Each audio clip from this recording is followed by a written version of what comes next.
Bien, bonjour à tous ceux qu'on n'a pas encore pris le temps de saluer. Nous allons donc pendant 1h30 vous permettre d'échanger et puis de participer à cette animation autour de PIX et de l'EMI. Armelle Méhard, je suis coordinatrice pédagogique pour le second degré à la DDEC. Donc moi, je vais être le lien entre la conversation et puis nos deux professeurs animateurs qui vont vous présenter cette animation que je vais laisser se présenter également. De ce fait, je vais couper ma caméra et je vous souhaite une bonne animation. À tout à l'heure. Merci Armelle. Donc moi je me présente, Gaëlle Lemoine, je suis professeure d'histoire-géographie au collège Saint-Gilda à Brest et j'enseigne en 6e et en 3e et vous aurez l'occasion d'entendre également ma professeure documentaliste de mon collège, Valérie Renaud, qui interviendra pour présenter du travail qu'elle a fait avec d'autres professeurs. Ouais. Donc, je prends la suite. Je vais ma caméra pour pouvoir un petit peu la coupe. Donc, Lydia Robin, professeure documentaliste au Collège Saint-Louis à Lorient. Donc, ravie de vous avoir ici avec nous aujourd'hui. Et puis, j'espère qu'on aura de bons échanges entre nous. Tout à fait. Donc, cette heure et demie va être assez dense. On a essayé d'être le plus concise avec Lydia, en espérant qu'on répondra à votre attente. Donc, dans un premier temps, on va revenir sur des notions d'EMI et les compétences PIX. Et dans un deuxième temps, on vous présentera justement des exemples de mise en œuvre des compétences en histoire-géographie EMI et EMI, avec des travaux qui ont été faits en collaboration avec les professeurs documentalistes. Donc, dans un premier temps, on va vous faire travailler un petit peu à partir d'un nuage de mots. Donc, on va vous demander quel mot vous vient à l'esprit à la lecture de l'intitulé de l'animation. Donc, Armelle, je te laisse mettre… Deuxième diapo, Armelle. Ouais. Numéro 2, si tu peux. Donc, Armelle doit mettre le lien. Justement, ça y est. Elle est trop forte, Armelle. Ouais. Elle nous a mis le lien pour justement le mot qui vous vient à l'esprit lorsque vous voyez PIX, EMI, EMC, Histoire-Géographie, bien sûr en évitant de remettre PIX, EMI et EMC, Histoire-Géographie. Donc, vous cliquez sur le lien et puis vous remplissez voilà, sur l'espace qui vous est partagé. Il y a deux possibilités. Soit vous allez directement sur WooClap et dans le mot on vous demande un code et vous rentrez SGI, SIP. Soit vous cliquez directement sur le lien. Il faudrait idéalement ne pas être vous-même connecté sur WooClap si vous avez un compte. Ne déconnectez-vous de votre propre compte, ça marche mieux. Donc, on vous laisse travailler quelques petites minutes.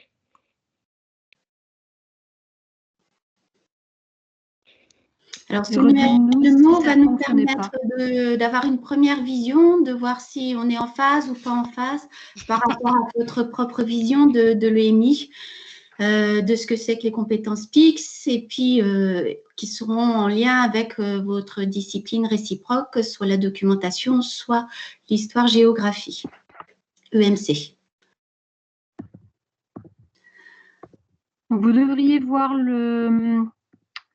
avoir le lien qui s'ouvre là maintenant. Effectivement, le lien n'était pas encore lancé. Pourquoi est-ce qu'on a perdu le partage? Ouais, il n'y a plus de diapo devant nos yeux. Est-ce que vous voulez bien retester? Regardez, normalement, le lien, c'est bien partagé là. Je pense à Agathe en particulier qui a mis un message. C'est bon. Ok, super. Il faut que tu restes sur cette diapo-là, Armelle. Merci. Oui, mais je n'ai rien. En fait, je n'avais rien touché. Ok. Donc, notre régisseuse, en fait. Armelle est notre régisseuse. Et on voit le nuage de mots qui se forme au fur et à mesure de vos compléments.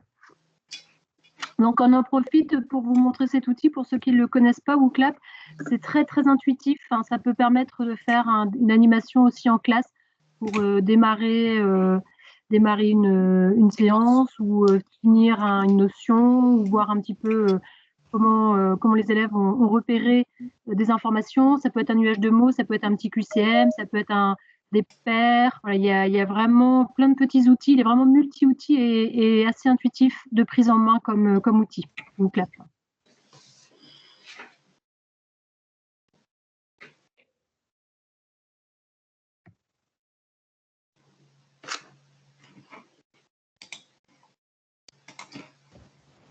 Damien, tu souhaitais prendre la parole ?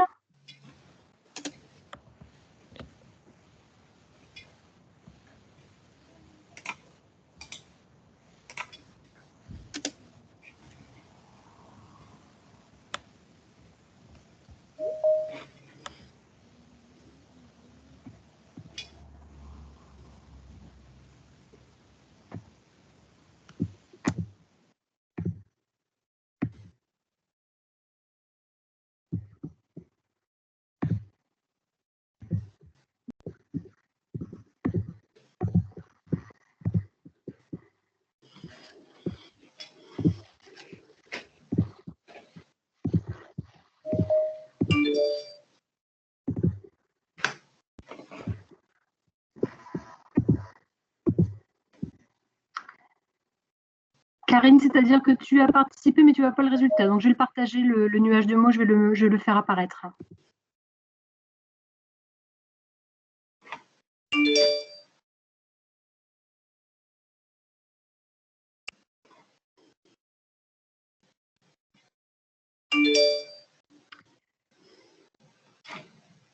Je pense que oui, c'est normal, c'est-à-dire que ça doit ouvrir une fenêtre dans laquelle tu dois pouvoir compléter les mots que tu veux faire entrer dans le nuage. Est-ce qu'il n'y a que Isabelle qui n'a plus le diaporama à l'écran? Moi, j'ai le diaporama. Alors, si parfois, c'est un peu sur les mystères de l'informatique, parfois il faut se déconnecter, se reconnecter.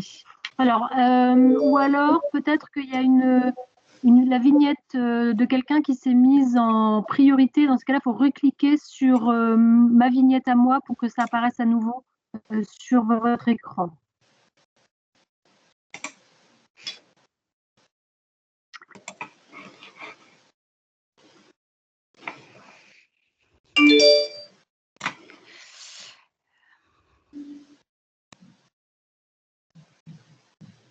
Voilà le nuage qui apparaît. Damien, ah oui, comme tu t'es reconnecté, tu n'as pas le lien, donc je vais le remettre. Alors, numéro... Numérique, formation, collaboration, citoyenneté, rappel ancien parent B2I, progression, compétences. Rappel ancien parent B2I. Ouais. Oh, oui, c'est... L'information, information, urgence. D'accord, urgence, il faudra qu'on développe le mot urgence. Avis de forger sa propre opinion peut-être, fiabilité de l'information. Ouais, on va revenir dessus. Collaboration, citoyenneté, long. Ok, progression, pratique numérique. Ok, alors, donc c'est un petit peu dommage parce que le mot collaboration, puisqu'on va évoquer tous les mots que vous avez mis dans le nuage de mots, mais on voulait mettre en avant tout justement sur la notion de collaboration et de coopération entre le prof documentaliste et le prof d'histoire-géographie EMC. Alors pourquoi on a fait ce choix d'abord d'associer le prof d'histoire-géographie au prof documentaliste? Parce qu'on a énormément de compétences communes qu'on peut travailler en collaboration avec le professeur. C'est-à-dire qu'aujourd'hui, on ne vient pas au CDI juste pour occuper un espace ou utiliser des outils informatiques. C'est avant tout pour former des élèves à la recherche documentaire et travailler avec le professeur documentaliste pour construire une séance, co-construire une séance, des séquences qui sont avant tout source d'idées, d'enrichissement, de partage de la charge de travail. Vraiment un travail complémentaire et des personnes ressources qui sont indispensables pour nous, profs d'histoire-géographie. Et même dans la construction, ça va même jusque dans la construction des grilles d'évaluation communes, hein. Donc, on vous montrera justement dans un deuxième temps des travaux de collaboration entre ces deux professeurs. Tu voulais peut-être rajouter quelque chose, Lydia? Non, on va passer à la diapo 3 et je vais poursuivre et compléter ce que tu viens de dire. Ah. Armelle, diapo 3. Alors, ouais, qu'est-ce que l'EMI? Alors, tout d'abord, voilà, pourquoi l'EMI, prof doc et vous, professeur d'histoire géo?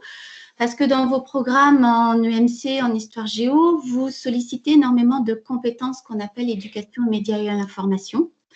Et pourquoi les profs doc? Tout simplement parce que initialement, nos compétences de prof doc d'enseignement étaient autour de l'infodocumentation qui comprennent beaucoup de compétences qui ont été reprises dans l'éducation aux médias et à l'information.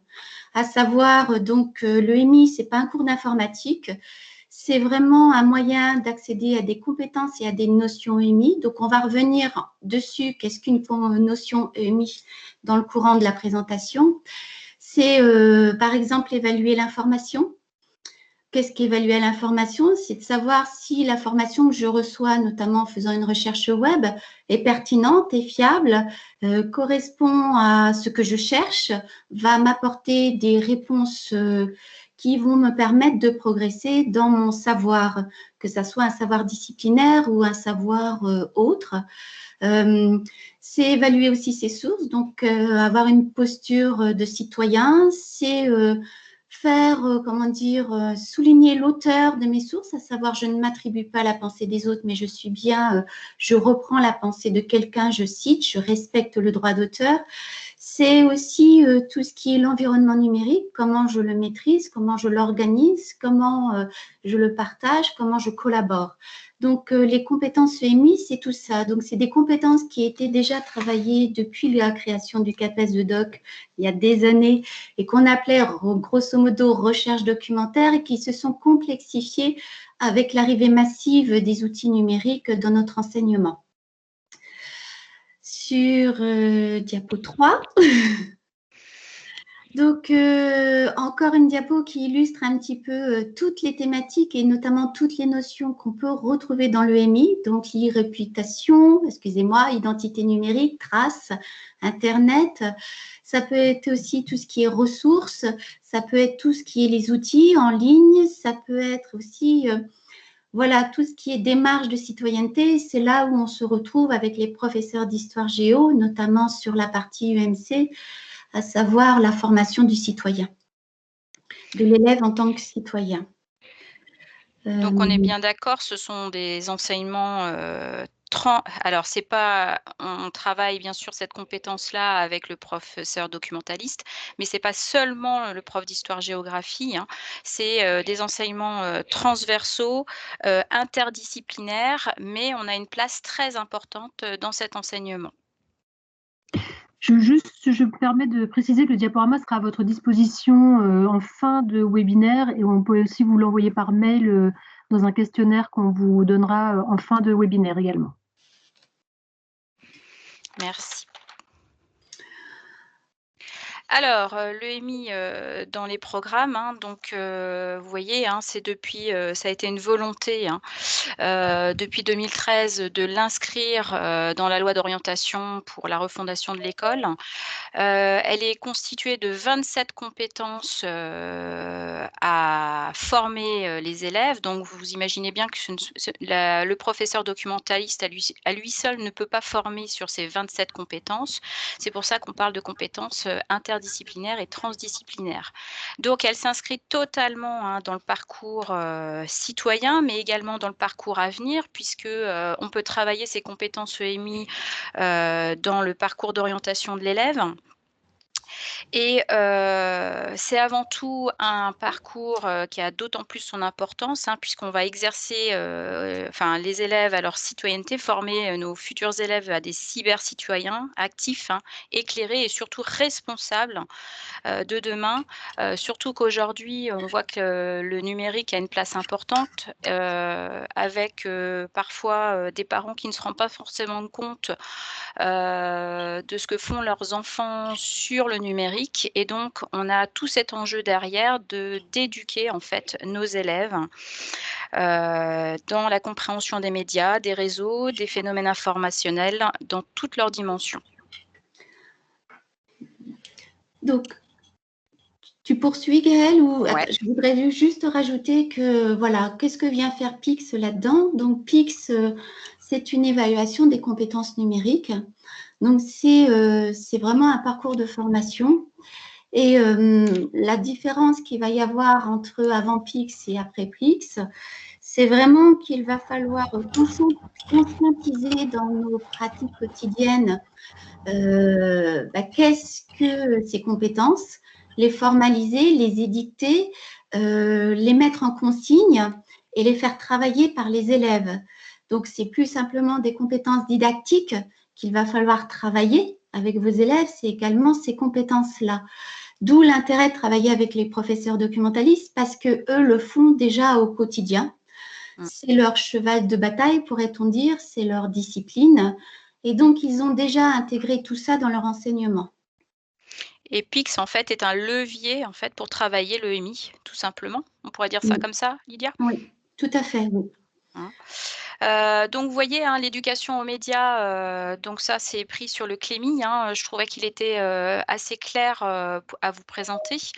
Donc l'EMI est présente tout au long de la scolarité des élèves, de la maternelle au lycée, en sachant que les élèves qui arrivent au collège, hein, en 6e, ont eu recours à l'informatique. C'est très disparate en fonction des écoles. Et donc, en fonction des écoles, on va avoir des élèves qui ont déjà acquis des compétences en matière d'EMI, alors que d'autres, ils sont vraiment au tout début. Certains savent déjà utiliser un traitement, par exemple, de texte, alors que d'autres ne savent pas utiliser, découvrent l'utilisation d'une souris.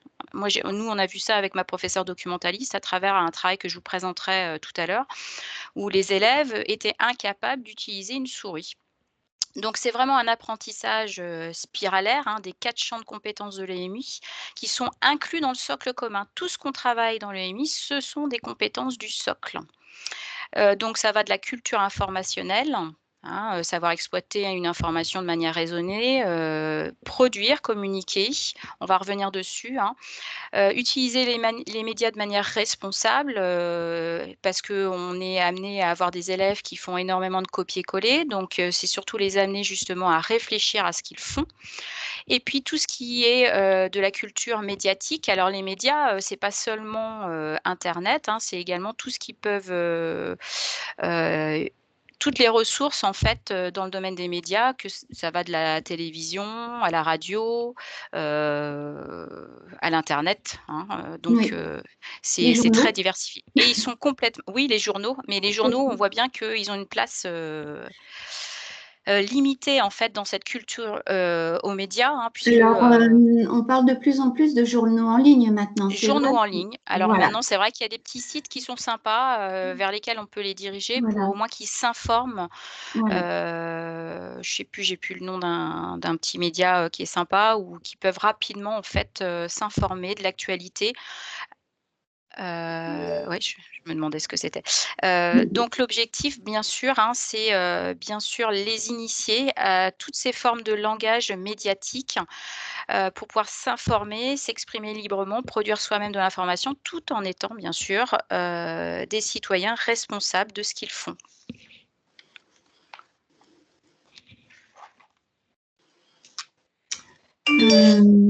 Alors là, vous voyez, ça y est, j'espère que vous ne dites pas encore quelque chose à travailler, l'EMI, ça vient se rajouter, on a déjà suffisamment à faire avec le MC. En fait, quand vous regardez, les compétences qu'on doit travailler à travers, les compétences EMI qu'on doit travailler à travers nos programmes, c'est déjà plein de choses que nous faisons, habituellement.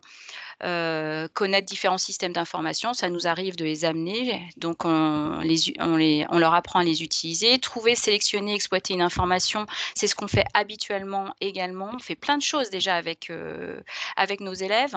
Maintenant, il va falloir axer justement sur tout ce qui est moteur de recherche et dictionnaire, encyclopédie en ligne, qu'est-ce que c'est?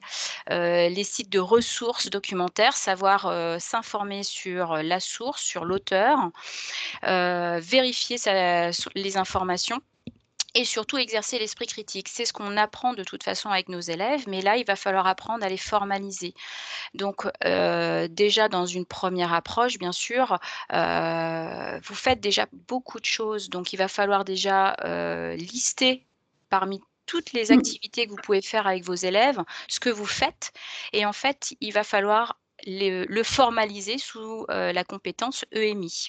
Hein, notamment, on l'a vu à travers malheureusement l'attentat de Samuel Paty, hein, que les réseaux sociaux ont une part importante justement dans cette éducation aux médias, la responsabilité des réseaux dans ce genre de situation, qui a une part importante dans notre enseignement, dans l'EMC, le rôle des médias, notamment en 3e également, et des réseaux dans l'information et la vie démocratique, à travers les sondages par exemple. Donc, on a vraiment une obligation d'éduquer à l'esprit critique et de responsabiliser les élèves de façon automatique. Alors, on est bien sur un parcours de formation, donc qui correspond déjà au parcours qu'on a au niveau du socle commun. Donc, on est sur des cycles. Donc, le parcours, la formation à PIX, à la certification PIX, s'étale de la 5e, 4e, 3e. Donc, pour l'instant, elle concerne le cycle 4, sachant qu'il y a le projet de mettre en place quelque chose pour le cycle 2 et le cycle 3, déjà. Pour, je pense que l'objectif, c'est d'un petit peu uniformiser les connaissances sur ces compétences numériques, pour ne plus avoir autant d'hétérogénéité au niveau des élèves et de disparité d'un établissement à l'autre. Donc, il y a vraiment, je pense, cette volonté de cadrer un petit peu de manière institutionnelle nos pratiques quotidiennes.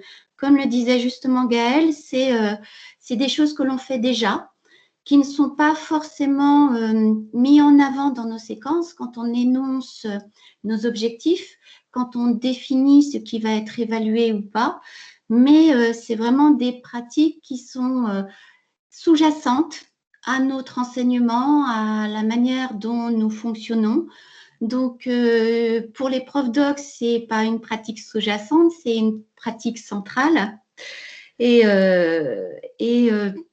du coup, on a ce qui est intéressant aussi de travailler avec un professeur documentaliste, c'est que elle a une vision globale de ce qui se fait dans les différentes disciplines, à quel moment c'est fait, sur quel programme, sur quelle séquence, et qu'elle peut vous dire déjà si cette compétence a déjà été travaillée par cette classe ou pas.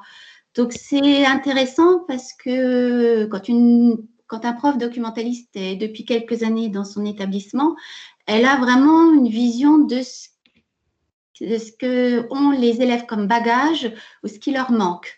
Et c'est vrai que généralement, on construit des parcours de formation qui sont plus ou moins hétérogènes parce qu'on a plus ou moins les classes, donc qui sont très complets dans certaines classes parce qu'on travaille beaucoup avec certains professeurs, et d'autres un peu moins complets parce qu'on n'a pas eu l'occasion de les voir. Et c'est vrai que les questionner, aller vers elles, parce que généralement c'est des femmes, sauf si quelques hommes, excuse-moi, je crois que j'en ai vu un dans le coin.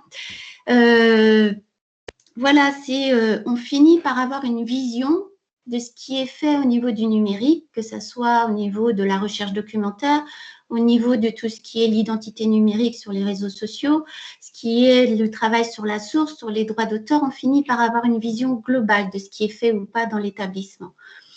Donc, voilà. Ouais, et moi je voudrais rajouter, donc il faut accepter aussi parce que souvent le professeur, d'histoire-géographie EMC va venir, avec sa séquence voir le professeur, documentaliste. Ça se voit encore beaucoup, et puis bon, bah, voilà, on va faire ça et donc ça veut dire qu'il faut accepter justement de présenter sa séquence et que le professeur documentaliste y apporte justement tout ce qui est du domaine des compétences EMI. Donc, pour justement arriver à un parcours de formation qui permette à l'élève justement d'arriver à un parcours de fin de 3e où il sera amené à avoir à peu près les outils pour, pouvoir, poursuivre ses études en étant un responsable de ce qu'il fait et toujours en se posant les bonnes questions, par rapport à, tout ce qui est travail par rapport à la recherche documentaire. De plus, sur une compétence, par exemple, qu'on aurait travaillé en 6e sur la recherche documentaire, si on revoit plusieurs fois la classe, sur cette même compétence de recherche documentaire, on peut la complexifier. On peut partir de la sélection d'informations d'une page web et aller à quelque chose de plus profond, à savoir une recherche par mots-clés pour trouver les bons sites. On peut, comme ça, augmenter le niveau des élèves en fonction du temps qu'on aura passé avec eux et du temps qu'on aura eu devant élèves, quoi. Donc, il y a vraiment ce travail-là qui peut être intéressant de faire. Voilà, d'avoir ce regard commun entre le professeur d'histoire géo et le professeur documentaliste, ça peut être un atout. Ça peut prendre du temps au départ parce qu'il faut s'ajuster, mais ça peut être vraiment une très grande richesse et sans que vous changiez quoi que ce soit dans votre progression, dans votre manière de fonctionner, on peut y introduire comme ça des éléments qui vous permettront de coller à cette fameuse certification PICS. Je change de diapo, j'ai juste un doute, j'ai une remarque sur le fait de ne pas être sur la bonne diapo. Est-ce que normalement là je suis sur une diapo qui commence par cela suppose de construire un parcours EMI? Voilà, j'espère que voit bien la même chose. Donc, Lydia justement venait d'en parler justement sur le parcours EMI. Donc, le professeur documentaliste aujourd'hui, c'est vrai que voit défiler les classes, les niveaux, il voit les manques et l'intérêt serait de construire des parcours EMI avec les équipes pédagogiques, pas seulement l'histoire-géographie, mais toutes les équipes disciplinaires au sein de chaque établissement. C'est-à-dire, c'est ce que disait Lydia tout à l'heure, hein, donc au départ en 6e par exemple, là vous avez un exemple que j'ai pris sur un exemple d'une documentaliste qui disait en 6e, évaluer par exemple la pertinence de l'info. Et puis ensuite, en 5e, donc plus on va habituer les élèves de toute façon à travailler, à revenir justement l'objectif, c'est qu'ils aient des automatismes en fait de travail par rapport à tout ce qui est recherche documentaire et médias. Et donc, évaluer la pertinence de l'info en 6e, 5e, on refait toujours ça. Donc, et puis, les élèves vont être amenés à justement à se questionner par rapport à l'auteur. En 4e, on pousse un petit peu plus loin, évaluer la pertinence de l'information, l'auteur, puis est-ce que l'information, elle est subjective, objective? Donc, se questionner par rapport à justement, cherche mon mot.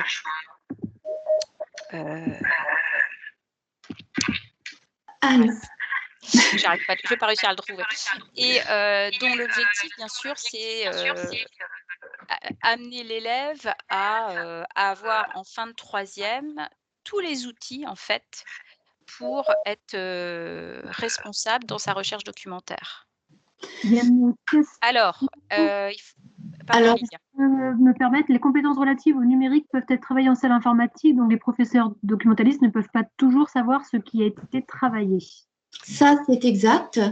Oui, effectivement, tout le monde ne passe pas par le professeur documentaliste, mais du coup, voilà, c'est vrai que avec ce référentiel de PICS, on estime que chaque professeur est formé à toutes les compétences numériques qu'il y a sur PICS. D'ailleurs, il va falloir vous former. C'est ce qui, globalement, on exige de vous. Mais on a quand même une bonne vision au final parce qu'à un moment donné ou à un autre, on voit la classe et on voit les manques et on voit ce qui n'a pas été fait et ce qui a été fait. Donc, on finit quand même par avoir une photographie de ce qui, de la manière dont les élèves se débrouillent finalement, entre guillemets, sur ces environnements numériques et sur ce traitement de l'information qu'on peut y trouver. C'est sûr, le professeur d'histoire-géographie peut aller dans une classe multimédia pour demander à ses élèves faire un travail, un traitement de texte, enfin écrire un texte sur un logiciel de traitement de texte sans être forcément au CDI. Mais après, la même classe peut très bien aller en français au CDI pour faire de la recherche documentaire et travailler justement sur un traitement de texte. Et là, justement, la professeure documentaliste est à même de, justement voir si, les élèves ont acquis ces compétences. On va passer à la diapo suivante. Alors, c'était justement Lydia en parlait. Alors, nous, la semaine dernière, mais déjà il y a 2 ans, on avait commencé à travailler, hein, ces compétences EMI à travers et en lien avec les compétences, PIX. Et donc vous avez face à vous justement, donc c'était ma collègue, hein, qui avait, formaté, merci Isabelle, qui avait formaté donc, un tableau. Elle avait remis tous les domaines de compétences par matière, les compétences, mener une recherche d'informations, on va revenir dessus, hein, gérer des données, traiter des données. Alors, on est dans beaucoup de compétences, celle de traiter des données, non, les thématiques associées. Et donc, on a fait des propositions d'activités dans notre matière. Donc, on a travaillé par équipe disciplinaire avec également la professeure documentaliste. Et nous, on a fait le choix de partir d'abord du niveau 3e. Qu'est-ce que devaient savoir faire, par exemple, dans mener une recherche, une veille d'information, nos élèves de 3e à la sortie de leur 3e. Donc, vous avez devant vous, hein, saisir des mots-clés, images, savoir ce qu'est les images libres de droit, croiser des sources, documents de collecte, fiabilité des sources, pour justement décomposer jusqu'à la 6e. Mais on peut faire exactement l'inverse, hein. En 6e, savoir au moins saisir des mots-clés pour une recherche. Déjà commencer à se poser des questions par rapport aux images. Est-ce que j'ai le droit de la prendre? Qu'est-ce qu'elle veut dire? Où est ma source? Ma source, est-ce qu'elle est fiable? Nous, on commence déjà à les amener justement à se positionner par rapport à ça. Et puis savoir se repérer sur un site internet.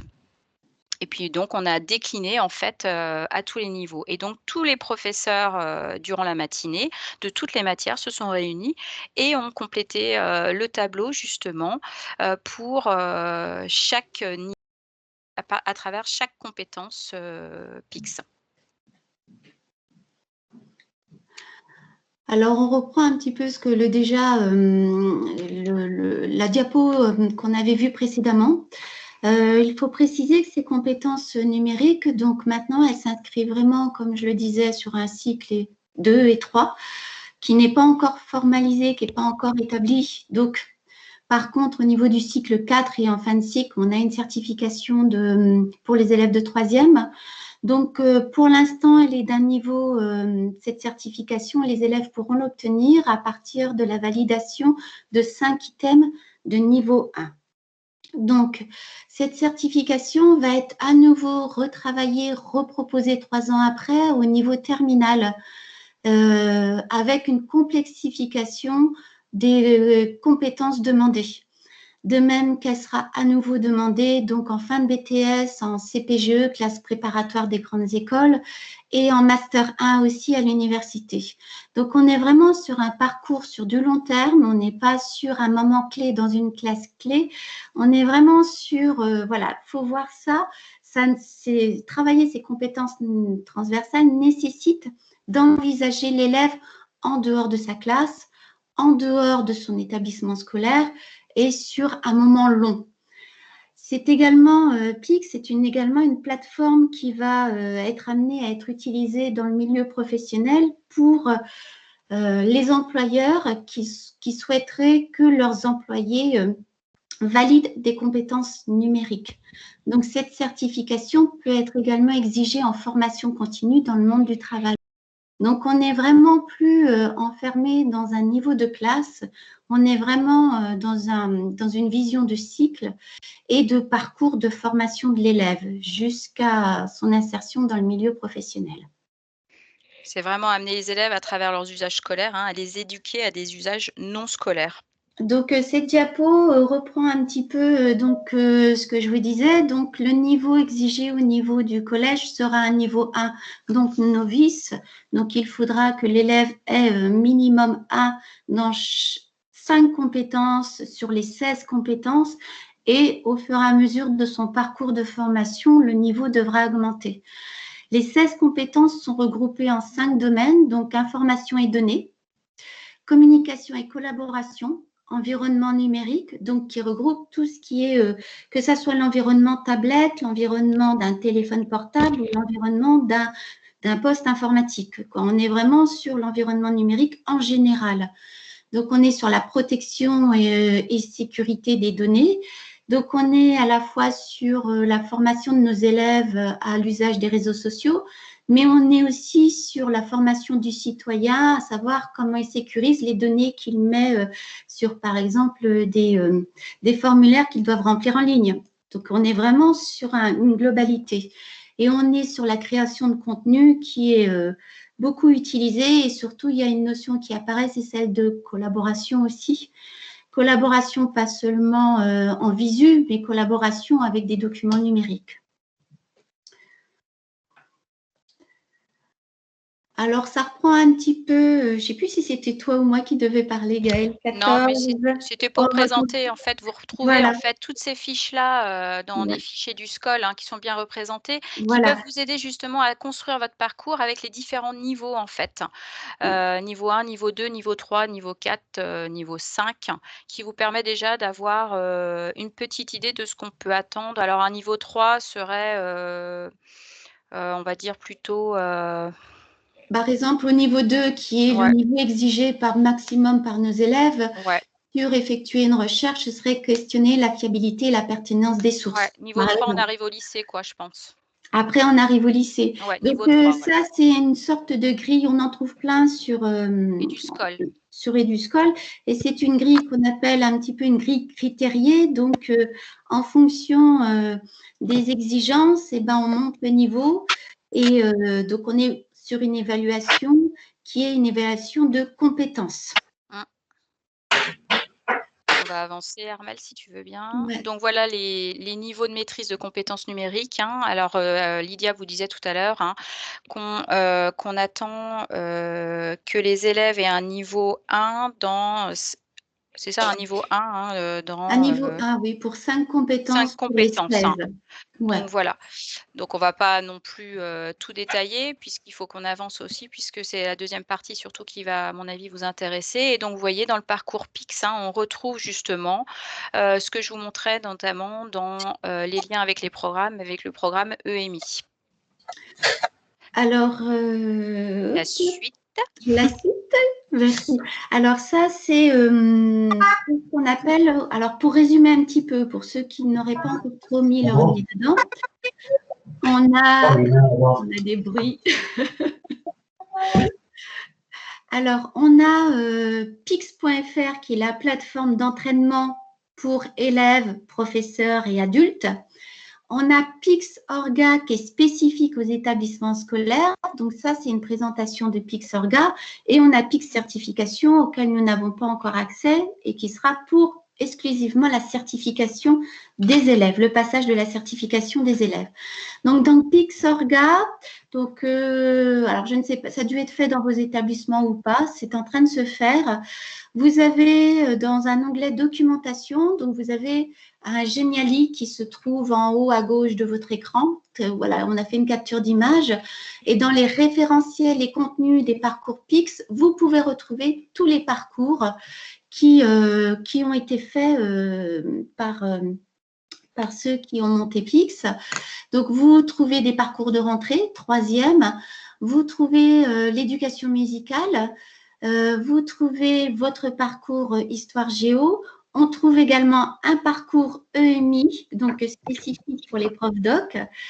Un parcours EPS également, et il y a aussi un parcours SECPA-ULIS qui peut être très, très intéressant. Notamment, je pense à Agathe, je pense que ça peut t'intéresser. Voilà. Le parcours maths. Et il y a même le parcours maths. Et il y a le parcours maths, oui, parce que dans le parcours maths, on a tout ce qui est tableau Excel et programmation aussi. Moi, j'ai pas réussi encore à valider un niveau 1, moi d'ailleurs. Voilà. Et c'est pas si simple que ça. Alors, moi, je crois que j'ai validé mon niveau 1, mais il faut que j'entame le niveau 2. Donc, vous pouvez faire le parcours collège ou parcours de rentrée. Moi, je viens de finaliser hier, justement, mon parcours de rentrée 3e. Alors, ouais, voilà, sur ce lien-là, donc c'est un Geniali qui a été fait parce que quand vous partez de Pixorga, vous ne pouvez pas faire le parcours élève. Il y a juste les élèves qui peuvent être inscrits au parcours dans Pixorga. Par contre, vous avez ce lien-là qui est, qui est Geniali et vous retrouvez tous les parcours proposés dans Pixorga. Et donc là, ça vous permet, donc moi je suis en train de faire le parcours 3e et effectivement, il y a des points qui ont été un peu difficiles, mais ça se fait. J'ai fait aussi avec ma fille qui est en classe préparatoire un parcours spécifique à la programmation et tout ça, et là, je dois vous avouer que j'avais un peu plus de difficultés. Voilà, donc pour vous dire que pour cette année, donc les lycées ne sont pas concernés, mais par contre, l'enseignement supérieur est concerné et le collège également. Voilà. Ce qui est intéressant, je trouve, dans la façon dont c'est fait PIX, c'est que quand on ne sait pas, on apprend, parce qu'il y a toujours un côté auto-formation, en fait, où on est amené à aller voir pourquoi on n'a pas compris cette réponse. Enfin, c'est pour ça que c'est assez addictif aussi. Une fois qu'on s'est lancé dans un parcours, en fait, c'est vrai que quand on regarde les 16 compétences, on se dit que ça fait beaucoup, mais quand on les prend par parcours, c'est 20 minutes par-ci, une demi-heure par-là, et finalement, l'un dans l'autre, on valide des compétences au fur et à mesure sur des durées moyennes, ou des petites durées. Voilà, je précise qu'un parcours, lorsqu'il est commencé, il peut être interrompu, il peut être repris. Voilà, on peut faire par petites touches. Oui, tout à fait. On peut le reprendre en fait. Si tu peux passer à la diapo suivante, Armelle.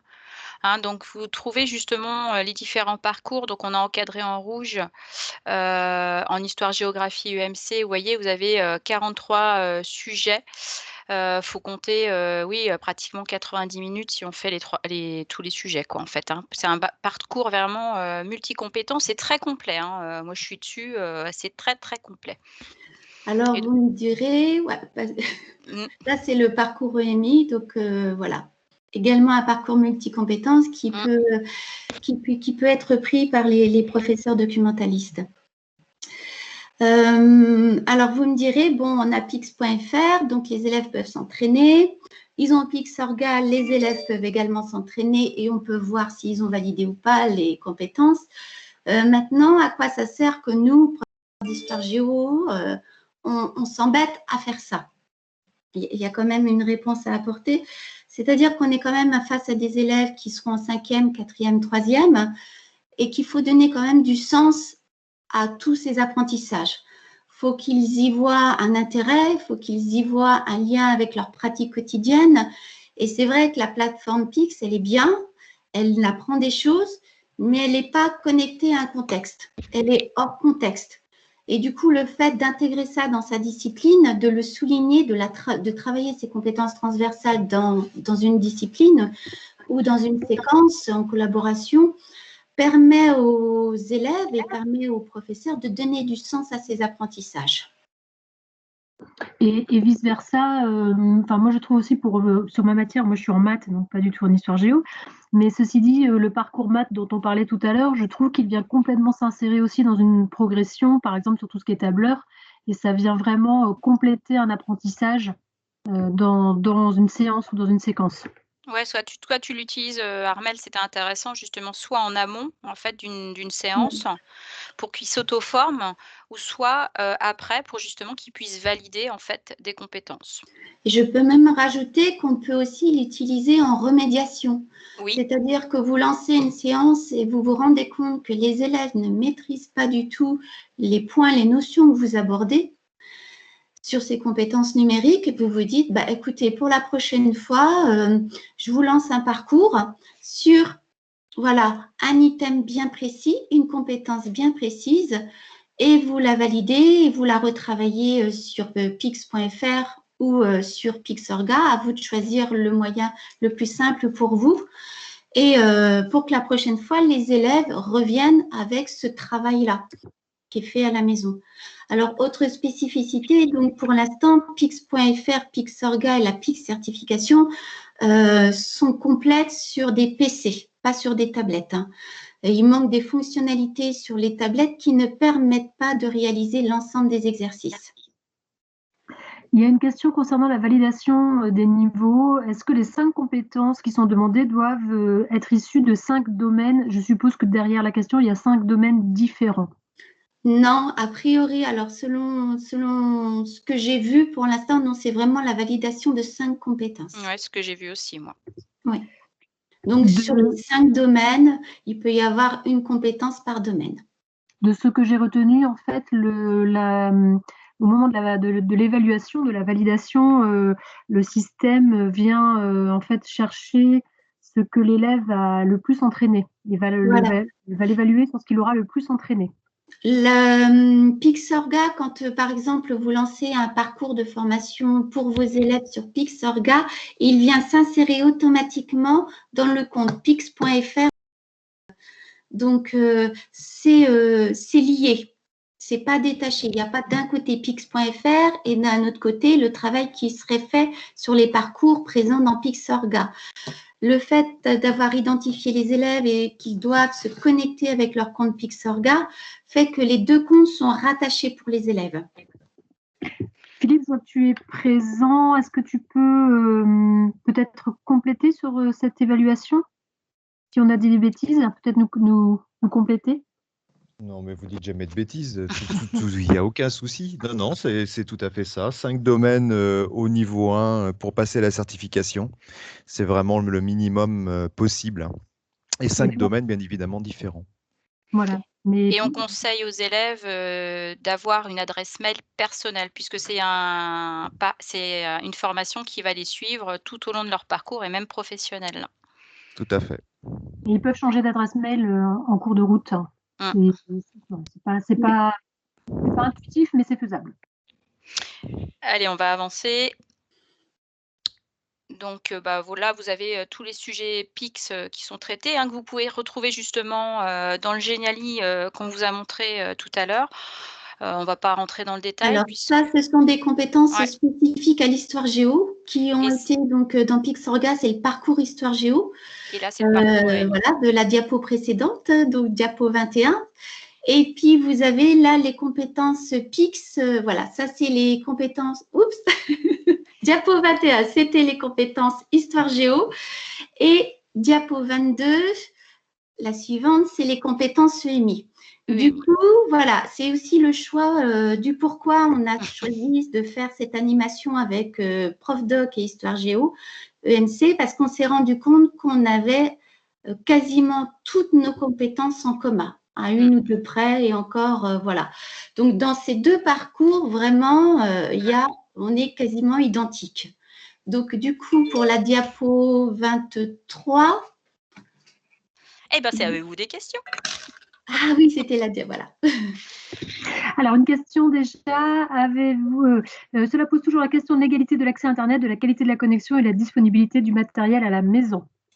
Alors, l'essentiel se fait quand même en classe. Si on travaille avec, justement, l'objectif, c'est de construire, de collaborer avec la professeure documentaliste et on travaille avec les élèves en classe. Après, les élèves, oui, en effet, ça pose cette question-là. Après, lorsqu'ils veulent valider des parcours chez eux, PIX, après, je pense qu'on leur laisse parfois du temps. Enfin, nous, il y a la salle multimédia qui est parfois à disposition, dans laquelle les élèves peuvent venir justement travailler. C'est une donnée qu'il va falloir intégrer. Oui. C'est en tant que voilà, les professeurs principaux devront quand même s'assurer de savoir de quel outil numérique ils disposent à la maison. Est-ce qu'ils ont un ordinateur ou pas? Est-ce qu'ils ont un accès à Internet ou pas? Et lorsque vous lancez un parcours sur Pixorga, c'est vrai qu'il va falloir laisser du temps à vos élèves pour le finaliser. Il ne faudra pas exiger ça, lancer ça le lundi pour le vendredi. Parce que certains élèves n'auront pas l'équipement nécessaire et donc il faudra qu'ils le fassent sur le temps scolaire, donc soit au CDI, soit en salle multimédia ou autre. Des fois, il y a des accès en permanence également pour laisser le temps à vos élèves de réaliser ce parcours. Donc, et il faut savoir aussi qu'on est sur un temps long, un temps de formation sur cycle. Donc, il faut l'intégrer, cela aussi. Et d'où aussi l'importance de travailler ça dans les séquences, dans les séances, parce que justement, on n'a pas tous, les élèves n'ont pas tous accès à ces outils, n'ont pas tous non plus une personne pouvant les aider à comprendre les questions. Et c'est le rôle de l'école de les accompagner là-dessus également. Mais effectivement, avec les différents sondages qui ont pu être menés pendant le confinement, vous avez une image assez fiable des équipements des élèves. Donc ça va pouvoir vous aider aussi pour savoir comment accompagner les jeunes sur Pix. Alors cela se pose aussi, alors il y a trop de questions d'un coup, là j'arrive pas à tout lire. On va peut-être faire pour les profs, peut-être laisser la parole à quelques-uns s'ils le souhaitent, si possible. Pour les 3 questions, cela se pose aussi pour les profs pour se connecter, des soucis de connexion par exemple aujourd'hui pour venir à la formation. Dans mon établissement, le parcours PIX est entièrement géré par l'animatrice multimédia et le prof de techno. Les élèves ne font que s'entraîner au CDI. Je ne sais pas comment m'immiscer dans le dispositif. Et une dernière, et après je vous laisse réagir. Pixorga n'est pas accessible pour les profs. Il faut un compte fourni par l'administrateur ou le collège, point d'interrogation.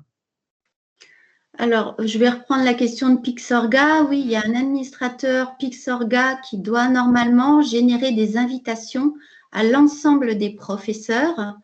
Donc, voilà. Donc, il faut trouver l'administrateur de Pixorga qui peut être le chef d'établissement parce que c'est lui qui l'installe dans son établissement, sauf s'il a nommé une tierce personne, généralement le référent numérique.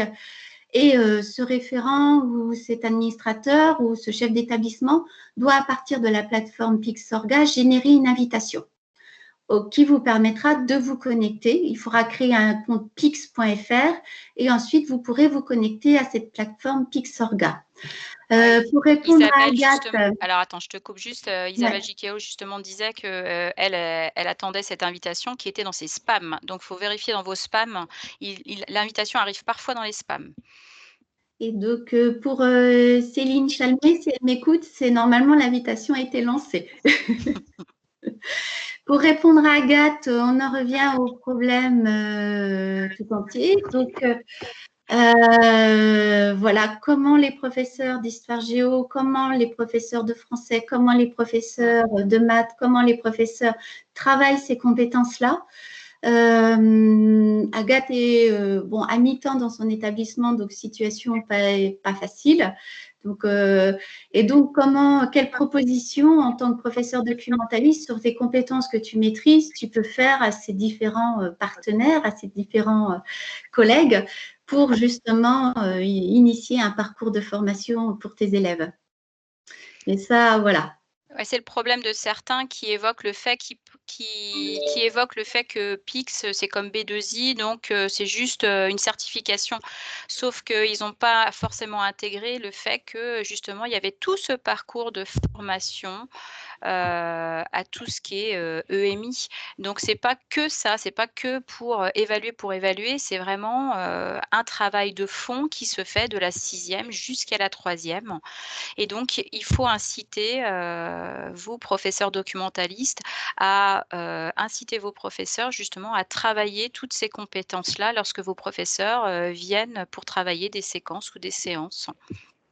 Enfin, à mon sens, moi j'ai eu la chance dans mon parcours professionnel d'avoir toujours eu des professeurs documentalistes où à partir du moment où on entrait dans le CDI, c'était pour travailler, je dis bien travailler, collaborer avec le professeur documentaliste. On ne venait pas juste occuper un lieu. Donc c'est important.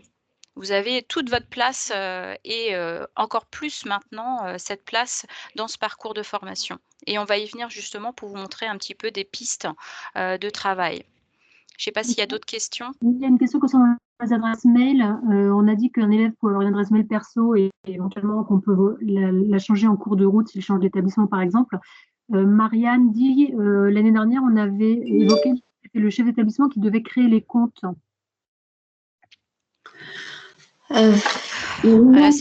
Alors, sur pix.fr, c'est un compte personnel, privé et individuel. Voilà.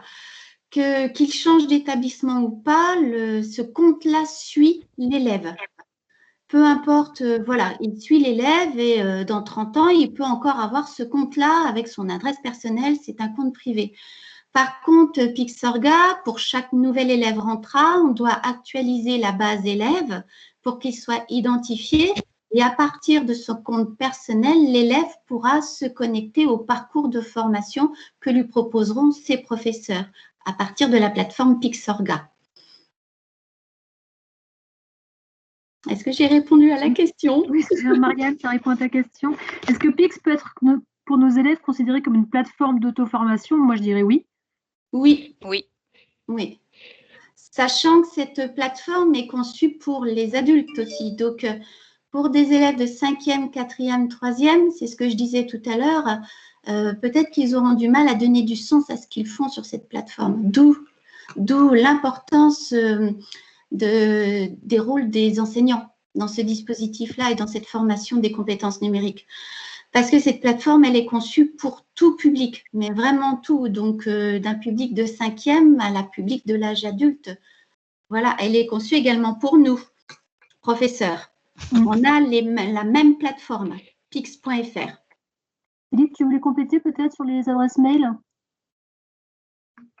Je profite, on t'a sous la main. Peut-être simplement rappeler qu'il existe deux stratégies en fait. Il y en a une qui consiste, pour certains établissements c'est le cas, à construire intégralement pour tous leurs élèves parce qu'ils disposent par exemple d'une plateforme Office 365.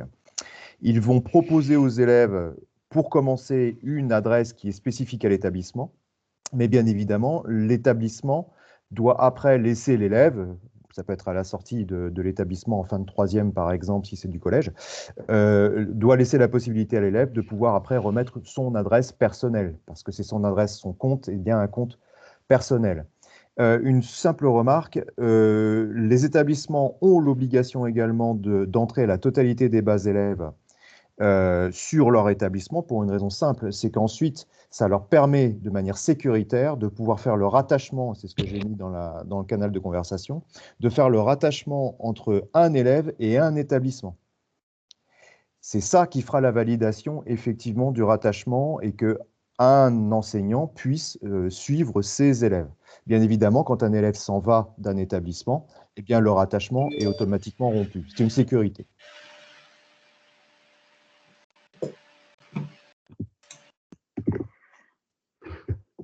Alors, deux remarques, et après peut-être on avance sur les diapositives. Alors, pour répondre à Isabelle, effectivement, la lecture, apprendre à lire un document, sélectionner une information, c'est une compétence essentielle. Développer l'esprit critique également aussi. Et ça fait partie des compétences numériques qui sont intégrées au parcours de PIX et qui font partie de la certification PIX. Il est très bien fait, hein, cette plateforme PIX. Du coup, je vois le temps, donc 14h30, on va avancer. Donc là, ce sont, quand vous allez sur pix.fr, ça se présente comme ça. Donc, vous avez en différentes couleurs, une couleur, un domaine, et vous avez chaque compétence qui est montrée comme ça. Donc là, c'est une capture d'écran et elle regroupe les 8 compétences que nous avons en commun entre l'éducation média et l'information et l'histoire-géographie EMC. Voilà. Donc, on s'est attaché, on s'est restreint à ces compétences-là qui sont déjà énormes. Et qui sont en lien avec les programmes d'histoire géo et qui sont en lien avec les objectifs disciplinaires des professeurs documentalistes en infodocumentation EMI. Alors, du coup, oui, c'est encore à moi. Donc, on a détaillé pour chaque compétence, on va essayer d'accélérer un petit peu, une recherche. Donc, ça signifie quoi? C'est mener une recherche, une veille d'information. Donc, une veille d'information, c'est plutôt des choses qu'on travaillera en lycée, à savoir avec l'usage d'outils comme Twitter, Facebook. Ce sont des réseaux sociaux, mais qui peuvent servir d'outils de veille NetVibe également. Dans chaque compétence, on a détaillé un petit peu ce que ça sous-entendait. Donc, ça, vous retrouvez ça dans la documentation de Pixorga. Donc, ça sous-entend la notion de web, de navigation, de moteur de recherche. Qu'est-ce qu'un moteur de recherche? Ça sous-entend l'évaluation de l'information, la veille, le flux, la curation. Ça sous-entend la notion de source et de citation. Donc, des choses qui doivent forcément vous parler. Ça sous-entend le recul critique face à l'information immédiate. Ça sous-entend également le droit d'auteur. Donc, on vous a mis quelques exemples. Niveau 6e, par exemple, en recherche documentaire, les débuts de l'humanité. Niveau 5e, ça peut être en démarche de pays sur le développement durable. Hop, je n'ai pas ma diapo. Niveau 4e sur une séquence. Alors là, oui, alors niveau 3. Bon, allez, on y va. Donc là, on vous présente avec ma collègue Valérie. Hein, si tu veux intervenir, tu interviens aussi. Hein, alors là, c'est vraiment une construction collaborative avec ma professeure documentaliste Valérie Renaud, hein, où j'avais envie, et Isabelle Giquello, on avait envie de les faire travailler sur un site, notamment sur la grotte Chauvet. Et donc, on a profité justement de cette séance-là pour les amener sur le site et travailler justement des compétences numériques. Donc là, vous avez le travail qui s'intègre du professeur d'histoire-géographie et du professeur documentaliste. Donc là, c'est vraiment un travail collaboratif. Donc, on a profité, vous voyez, première page pour justement déjà que les élèves de 6e se questionnent par rapport à la nature du site web. On est revenu là-dessus. Et puis justement, on a travaillé un petit peu sur la recherche et la veille d'information. Alors, il faudrait la diapo suivante. Armelle. Donc, si tu veux intervenir, Valérie. Oui, bonjour Gaëlle, bonjour tout le monde, vous m'entendez? Oui. Oui. Je précise juste, Gaëlle, que cette activité-là, on l'avait faite dans le prolongement de ta séquence. Et donc, sur un temps aussi où Pix n'était pas encore accessible, la plateforme Pix n'était pas encore accessible aux élèves. Et pour les 6e, de toute façon, ils ne valident qu'à partir de la 5e. Voilà, c'est ça. Mais on commence déjà à les préparer. Donc, Valérie, justement, on a profité justement pour travailler justement sur l'observation des adresses URL, sur les déterminants justement, pour que justement les élèves commencent à acquérir justement des automatismes dans leur recherche documentaire et sur la source aussi de l'éditeur du site. Y compris déjà le fait aussi de se familiariser avec le lexique, le vocabulaire. Tout à fait, tout à fait. Et donc, et la lecture d'adresses URL avant même d'ouvrir un lien. Hein. C'est vraiment important ça aussi, que l'adresse URL donne aussi aux élèves des indications. Donc, on y va par étapes en fait. Donc, de toute façon, on s'est cantonné à ça pour les 6e. Donc, on les a guidés dans cette recherche documentaire. Donc, on s'est rendu compte en 6e que il y avait vraiment une inégalité. Hein. Beaucoup ne savaient pas déjà se repérer sur un site. Donc, il y a un gros travail justement, même lorsqu'on cible quelque chose de très précis pour les élèves. Hein. On est face à des élèves maintenant qui ont des difficultés de lecture de consignes, de compréhension et qui ont du mal des fois à entrer justement et à repérer dans un espace Internet, justement, les informations, même en les guidant énormément. Donc, il faut préciser que savoir se repérer sur un site Internet, ça fait partie de ce qu'on appelle la compétence EMI. Une compétence EMI qu'on travaille généralement en cycle 3, donc en primaire, et qu'en fonction des dotations des écoles, du matériel disponible, c'est évidemment quelque chose qui n'est pas forcément possible de travailler avec une classe. Voilà. Très hétérogène, le niveau était très hétérogène. Tout à fait, tout à fait. Et donc, vous voyez, à la fin, hein, donc on avait fait une petite échelle critériée. Hein, c'est ce qu'on avait expliqué aux élèves. Même si vous êtes débutant en ce début d'année, l'objectif à la fin de l'année, c'est que vous soyez des apprentis élèves ou des habitués. Donc, vous voyez, débutant, je n'arrive pas à me rendre sur le site ou à naviguer sans l'aide des professeurs. Il n'y avait pas du tout de notes. Donc, c'était eux qui s'auto-évaluaient. Puis moi, nous, on est repassé derrière, justement, en fonction de ce qu'on avait observé. J'arrive à me rendre sur le site et à naviguer à l'aide des professeurs. professeur, je trouve quelques informations. Alors globalement, on naviguait plutôt entre apprentis habitués et certains étaient débutants. Et donc, c'est ce qu'on s'est dit avec Valérie, c'est qu'il fallait absolument qu'on refasse 2 ou voire 3 séances justement dans l'année pour, sur un site. On n'a pas encore déterminé s'il y aura peut-être les JO, hein, d'après sur le monde grec, pour justement les amener à retravailler et retravailler les compétences justement qu'on avait travaillées au cours de ce site-là. Ouais. On va passer à la diapo suivante, s'il te plaît, Armelle. Donc là, on est sur partager et publier. Donc, ça concerne pour les 6e l'EMC sur le cyberharcèlement, les 5e l'identité numérique. On est sur également, on peut être également sur l'initiation, à savoir vie privée, vie publique. Pour le niveau 3e, qu'est-ce que je peux diffuser, qu'est-ce que je ne peux pas diffuser. Il s'agit de partager, publier des informations, des contenus pour communiquer ses propres productions ou opinions, relayer les autres. Donc, ça veut dire avoir une connaissance de comment sont partagées les informations, qu'est-ce que deviennent mes données, comment se construit, une e-réputation, savoir un personnage public et qu'est-ce que je dois garder privé.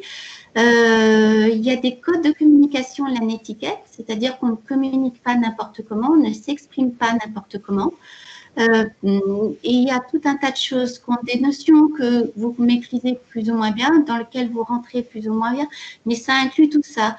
Alors après, il faut bien préciser qu'au niveau 6e, 5e, on a des degrés de rentrée, donc la connaissance des réseaux sociaux, de ce qui est privé, de ce qui est public, de que deviennent nos données, c'est quelque chose généralement qui est travaillé. Après, tout ce qui est e-réputation, par exemple, l'identité professionnelle sur le web, c'est quelque chose qu'on peut travailler au-delà, au niveau du lycée et au niveau de l'enseignement supérieur. Tout à fait.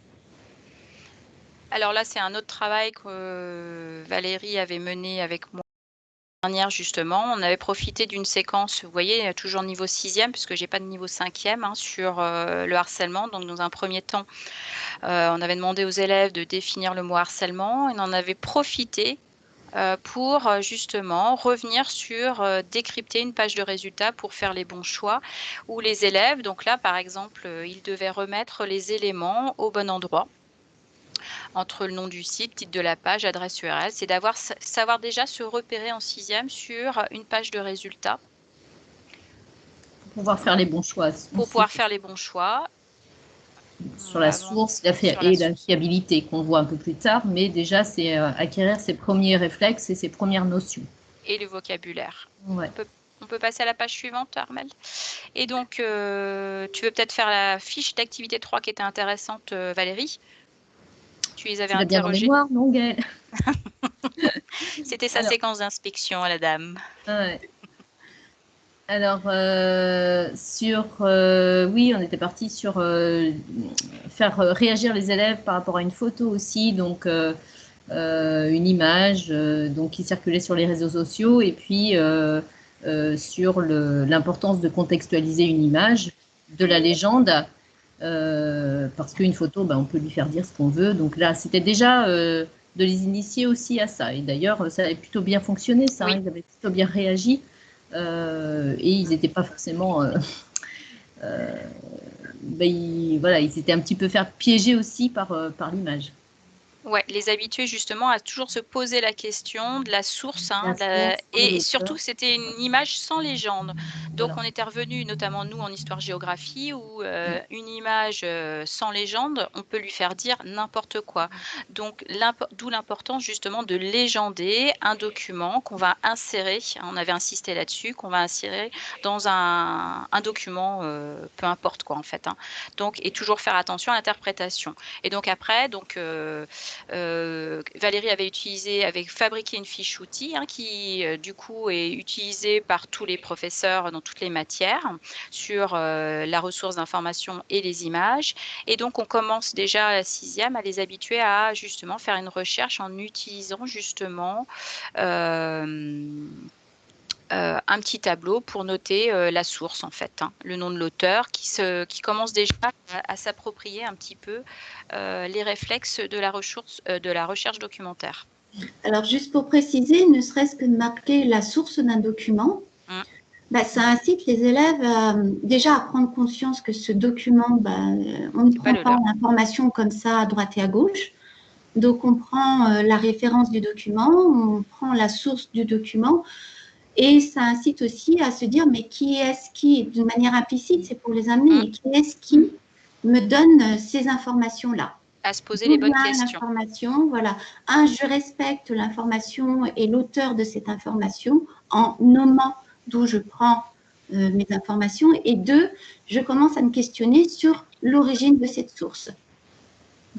Travail de repérage, ce que disait aussi Isabelle tout à l'heure, sur les documents.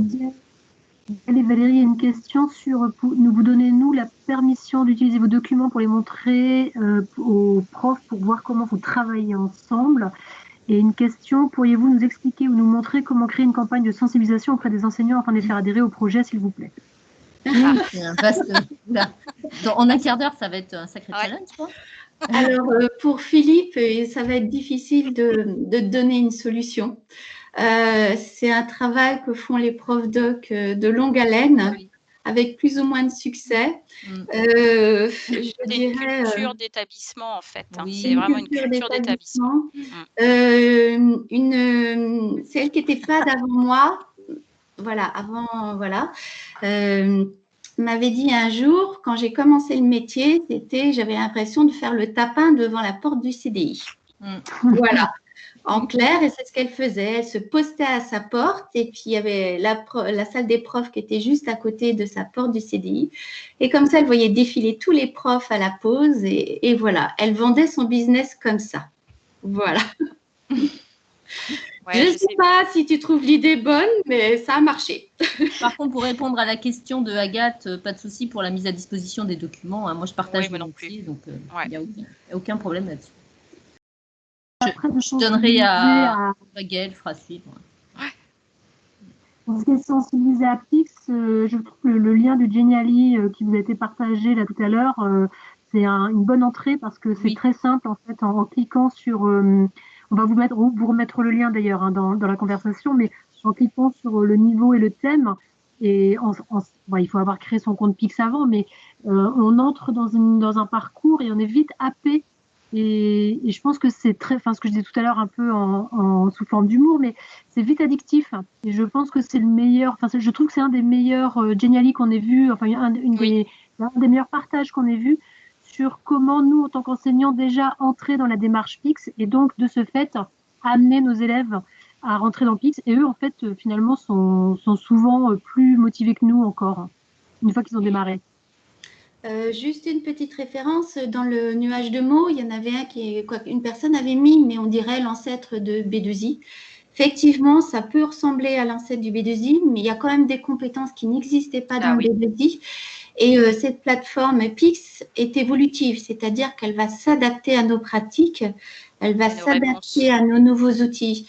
Donc, elle ne va pas être figée une fois pour toutes dans le temps. Mais c'est vrai qu'on a bien conscience que c'est pas facile pour vous, professeurs documentalistes, justement. T'as pas manqué une diapo, Armelle? Non. Non, ouais, c'est bizarre. C'était la suite de votre... Ah ouais, c'est parce que normalement ça venait s'intégrer. Ah oui, c'est ça. Oui. Alors, s'insérer dans le monde du numérique. Bon, on va commencer par ça, s'insérer dans le monde numérique. Donc, travail sur l'identité numérique et les signaux, la e-réputation, influence, les codes, etc. Donc, ça peut être à tout niveau. Ça peut être écrire un mail. Ça peut être au niveau 3e lorsqu'il cherche un stage. C'est comment je contacte mon employeur, la manière dont je m'exprime, ne serait-ce qu'avec un SMS, comment j'écris un mail. Qu'est-ce que c'est que l'objet d'un mail? Ça paraît complètement ahurissant, mais moi, j'ai travaillé avec des classes de Terminal Pro qui ne savaient pas ce que l'on devait mettre dans l'objet du mail. Donc, voilà, c'est quel mot de fin on dit quand on s'adresse à quelqu'un. Le petit cordialement n'est pas du tout une évidence. Le mot bonjour n'est pas une évidence pour nos élèves.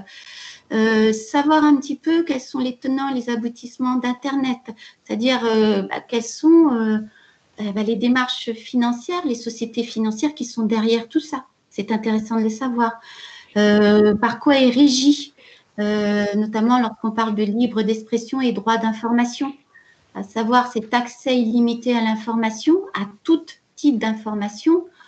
Quand je parle de tout type, c'est à la fois des rumeurs, c'est voilà, définir ce que c'est qu'une rumeur, définir ce que c'est qu'une fake news, définir, voilà, il y a tout ça, c'est pas hiérarchisé sur le web. Et par contre, il y a des codes, notamment, comme disait Valérie tout à l'heure, avec le travail de l'URL, d'analyse, de savoir si cette information est fiable. Il y a des techniques de vérification d'informations, de regroupement d'informations. Donc, ça, c'est des choses qui ne sont pas innées, c'est des choses qui s'apprennent. Tout à fait.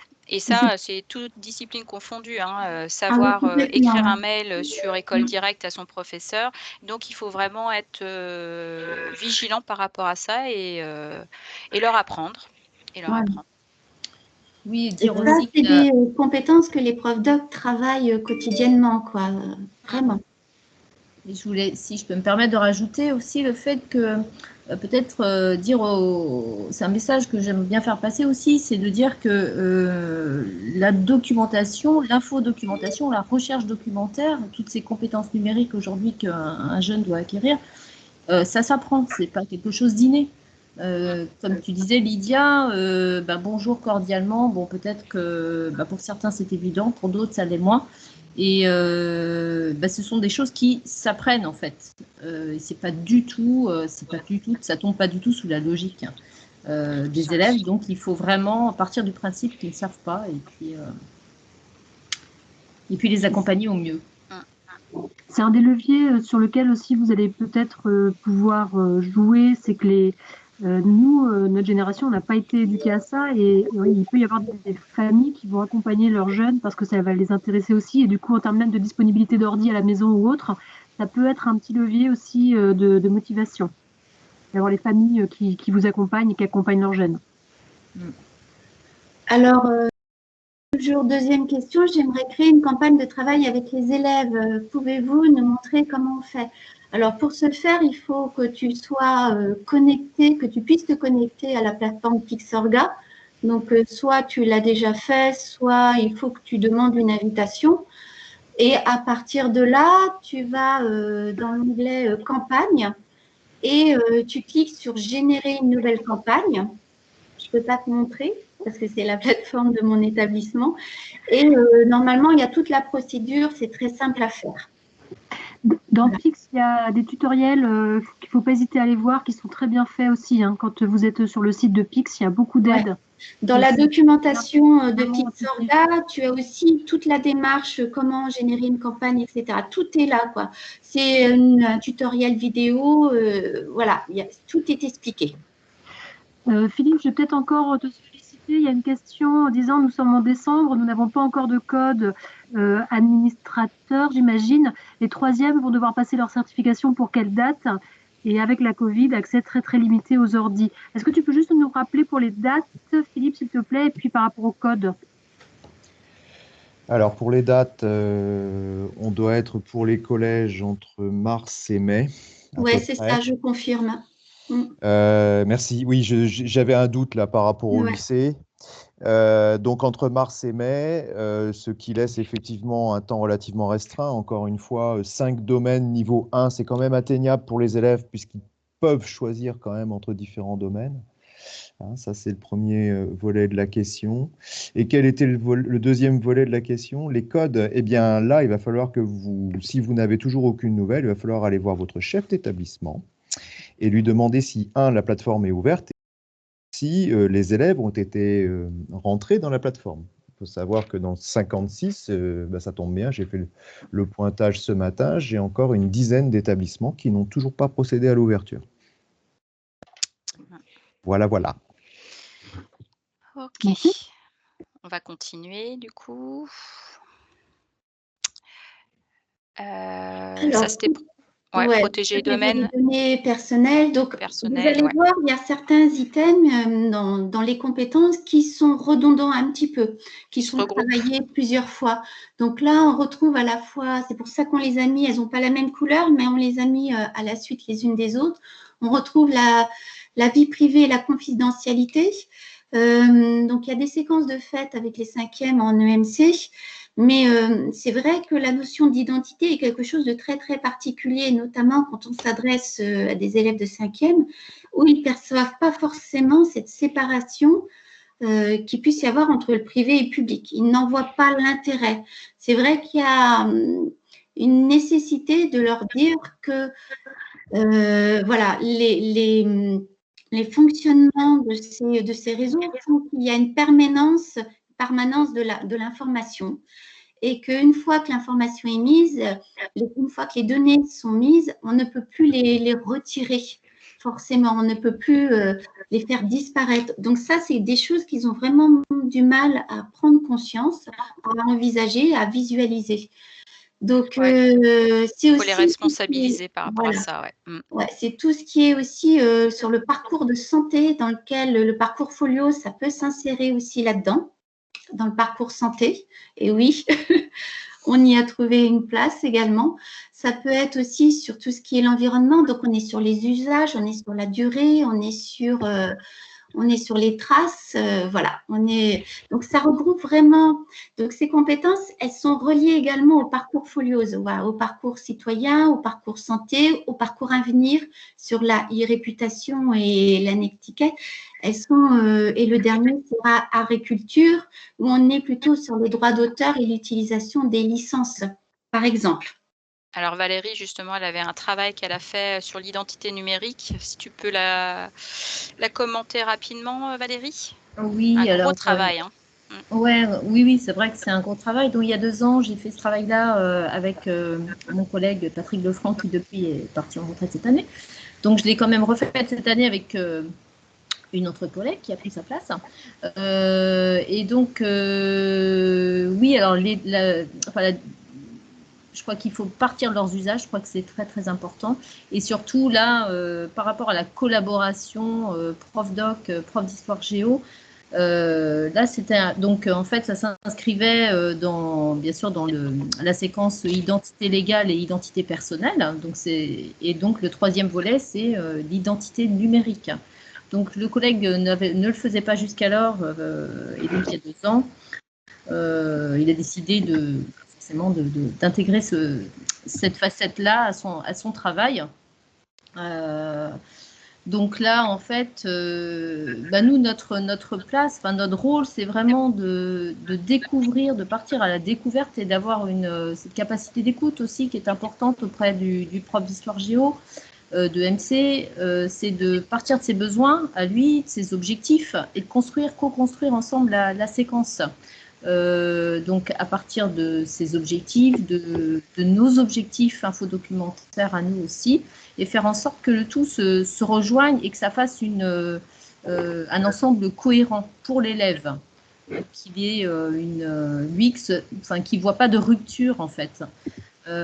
Et c'est dans la co-construction qu'on y arrive, que la mayonnaise prend bien. Si chacun fait les choses de son côté, en fait, je trouve que pour un élève, ça se voit que les profs ne collaborent pas. Donc c'est vraiment, pour nous, notre travail, c'est vraiment d'entrer trouver la bonne porte d'entrée en fait, et puis de co-construire en fonction aussi, bien sûr, si on connaît ou pas les élèves, de voir les prérequis, de voir ce qu'on a fait déjà auparavant. Et c'est vrai que c'est super si on les a vus déjà en 6e et qu'on a déjà évoqué des choses ensemble. C'est d'autant plus facile. Voilà, donc après, à nous de déterminer ensemble aussi la production finale.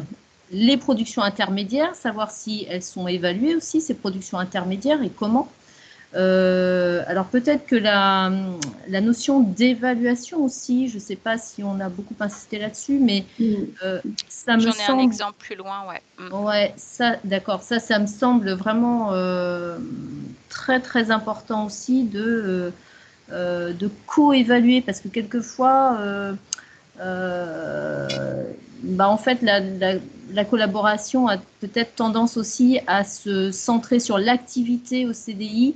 Et ensuite, le prof peut-être se dit, moi après, je retourne dans ma classe et j'évalue par moi-même. Je trouve ça un petit peu dommage en fait. Je trouve que là, ça prend encore une fois, c'est le sens donné à l'ensemble qui va permettre d'éclairer l'élève dans la continuité. Donc, c'est vraiment aller jusqu'au bout de la démarche, quoi. Alors, pour rebondir sur ce qu'elle dit Valérie, c'est vrai que l'évaluation est importante parce que quelle que soit la forme d'évaluation, ça peut être diagnostique, formative ou sommative, parce que ça permet de mettre une focale sur les compétences qu'on travaille. Il ne faut pas oublier que ce sont des compétences transversales, donc on les passe, on les utilise sans forcément se rendre compte qu'on les utilise.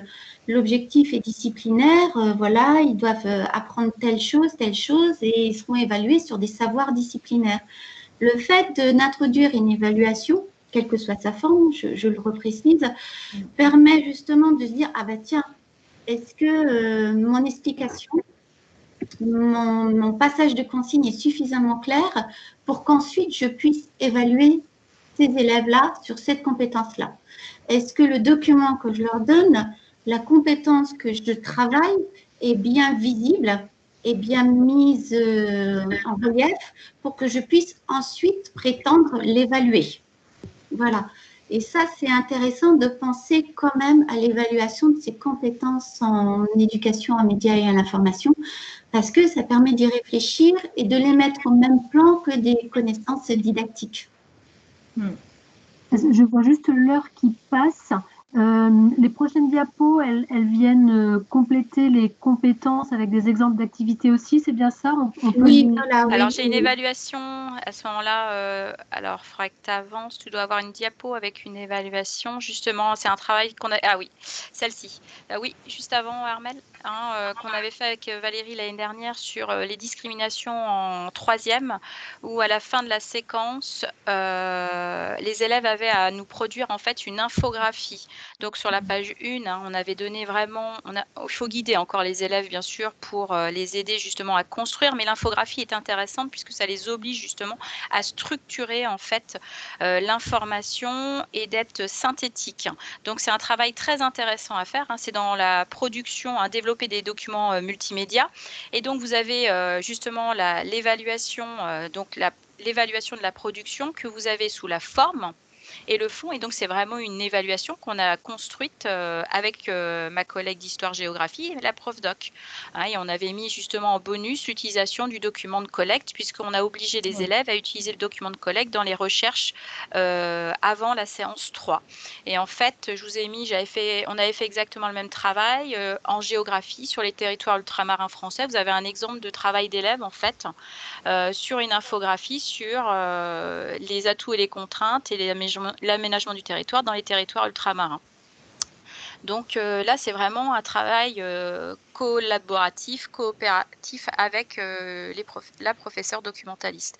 Et là, c'est vrai que c'est très enrichissant de travailler comme ça, parce que l'une et l'autre, en fait, on complète en fait nos attentes.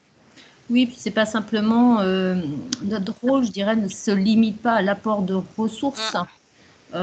C'est aussi des visions complémentaires et puis un croisement de regards qui fait que, oui, mais alors, il y a beaucoup de discussions, d'échanges, ça se construit pas sur… on y réfléchit quand même assez longtemps, c'est vrai, et puis on fait, on redéfait, on refait, on redéfait. Avant d'aboutir à quelque chose qui nous convienne, et on ajuste aussi, on remédie pendant, par exemple, si on fait une première heure ensemble avec une première classe, très souvent on se rend compte qu'il y a des choses qu'on n'a pas vues, et pour la deuxième séance, c'est rectifié, quoi, pour la deuxième heure avec une autre classe. Est-ce que tu peux juste revenir sur la précédente? Il n'y avait pas autre chose? Il n'y avait pas une… Ah voilà, vous voyez, là, c'était la séance juste précédente, refus et discrimination, où là, on a travaillé toutes les deux, donc ils ont eu à analyser des affiches, donc il y a eu tout ce travail de recherche, et heureusement qu'on était deux pour le faire. Hein, quand on le disait en introduction que c'est une personne ressource, oui, la professeure documentaliste est une personne ressource qui vous allège aussi le travail, et ça permet de compléter le travail. Et avec le document de collecte, il faut habituer les élèves de 3e justement à utiliser ce document de collecte pour revenir justement à la source, quoi. Ouais. Alors, je passe les diapos, donc on va poursuivre sur les compétences. Ouais. Bon, là, c'est adapté justement des documents à leur finalité. Alors, juste la diapo précédente, avant celle-ci.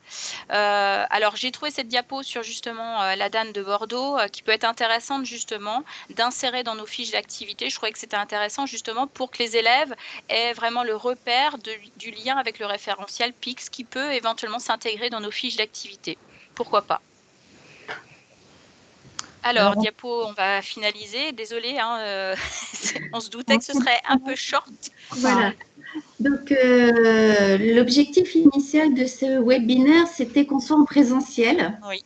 Voilà, et qu'on puisse faire des groupes de travail pour commencer à formaliser des séquences sous toutes ses formes et surtout tout objectif. Et au final, on se retrouve donc devant un écran à faire quelque chose peut-être un peu magistral, et ce n'était pas notre objectif initialement.